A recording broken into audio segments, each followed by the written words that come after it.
যুক্তরাজ্যে একটি ট্রেনে ছুরি হামলার ঘটনায় আহত হয়েছেন অন্তত 10 জন, যাদের মধ্যে 9 জনের অবস্থায় আশঙ্কাজনক।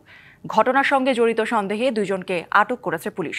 স্থানীয় সময় শনিবার সন্ধ্যায় ক্যামব্রিজশায়ারের হান্টিংডন স্টেশনের কাছে লন্ডনগামী একটি ট্রেনে এই ঘটনা ঘটে। স্থানীয় সময় শনিবার সন্ধ্যা 6:25 যুক্তরাজ্যের সাউথ ইয়র্কশায়ারের ডনকাস্টার শহর থেকে রাজধানী লন্ডনের কিংস ক্রসের উদ্দেশ্যে রওনা দেয় একটি যাত্রীবাহী ট্রেন।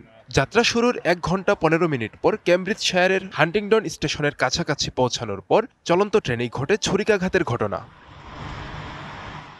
প্রত্যক্ষদর্শীরা জানান, এক ব্যক্তির হাতে ছিল বড় আকারের একটি ছুরি, আর চারপাশে ছিল রক্তের চিহ্ন। হামলার সময় আতঙ্কে অনেক যাত্রী ট্রেনের বাথরুমে আশ্রয় নেন। আতঙ্কে পালানোর চেষ্টার সময় ধাক্কাধাক্কিতে আহত হন কয়েকজন।